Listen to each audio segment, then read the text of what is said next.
Guys, what's going on? This is Josh here, and this video is talking about a big issue that I see happening all over the world.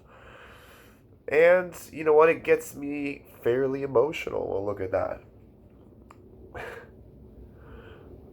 Consent.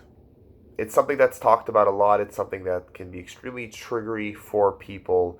And what I'm finding is people wanting to overcompensate for the lack of boundary creation and their lack of communication by forcing the other side to communicate even more. What does that even mean? Well, in a situation where a guy and a girl are sitting together and they're chatting and there's an attraction there, right? That she's attracted to him, he's attracted to her, and at the end of the night, guy decides to reach over, lean over, and give her a kiss. He makes the move.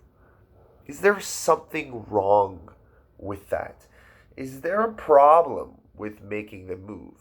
Because some things that I'm hearing from some sides are saying, hey, you need to ask her before you kiss her, or you need to make sure that you're being invited to kiss her, that you're receiving some form of consent. And I'm just like, whoa.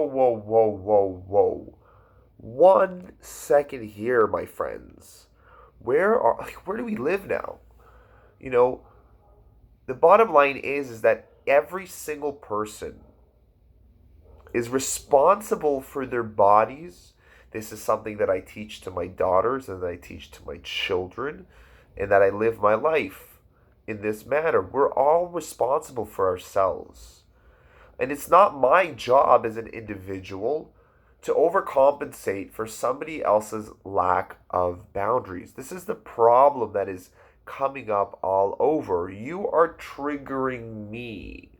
Stop triggering me. You are hurting me. I need to create some sort of safe space for me to be removed because my feelings are being infringed upon.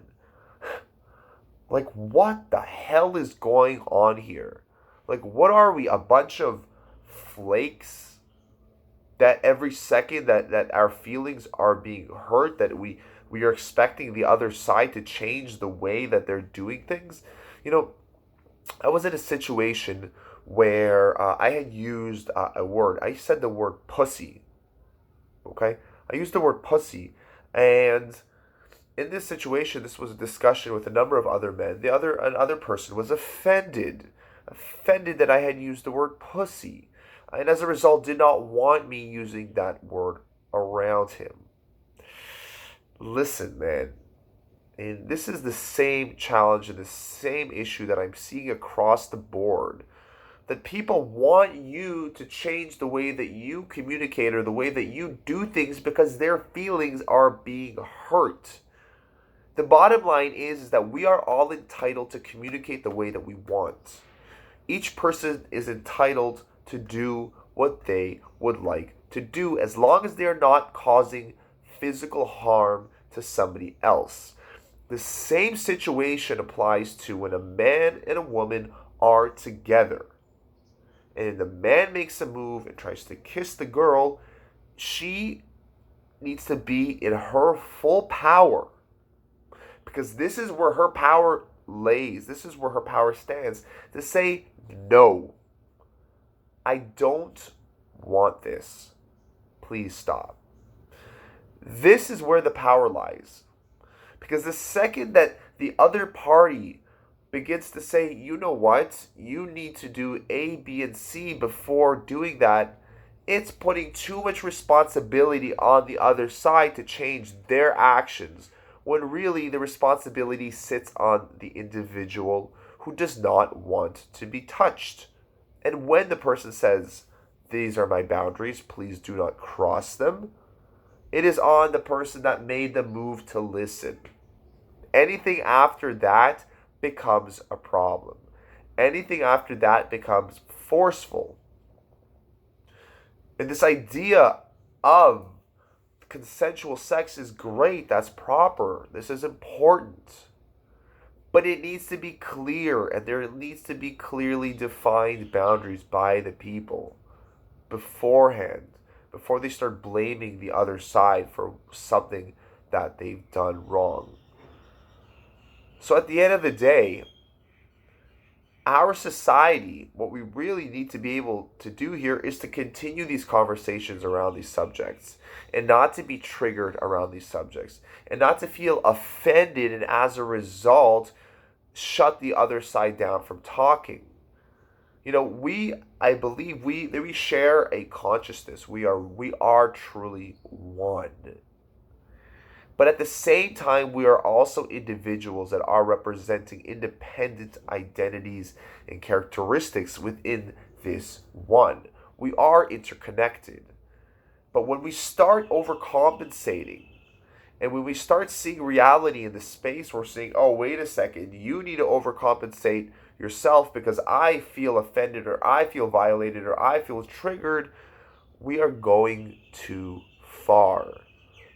We're dealing with groups of people all over the United States that are, it's all happening all over the world, where people are having to change or wanting to change society because of the way that they feel, because of their emotional reactions.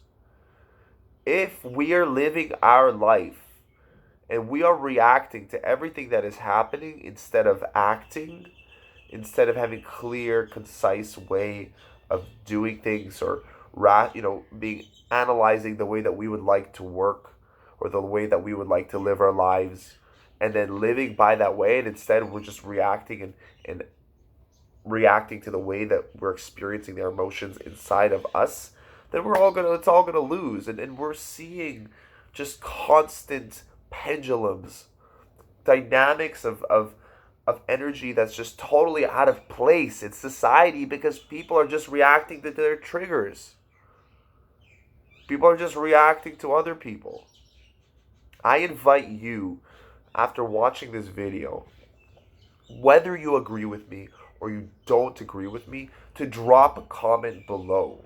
Do you have something to say about this subject? Do you have something to say about boundaries, about consent, about what is appropriate and what is not appropriate? And I understand the idea and this concept of rape culture that we want to prevent. This is all clear to me.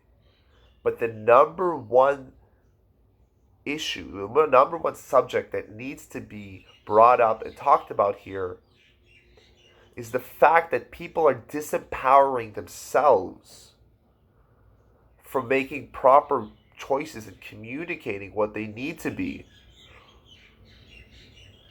and pushing it on the other side.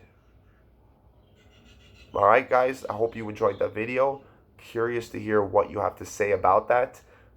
Drop that comment, like the video. Peace and love, and have an awesome day.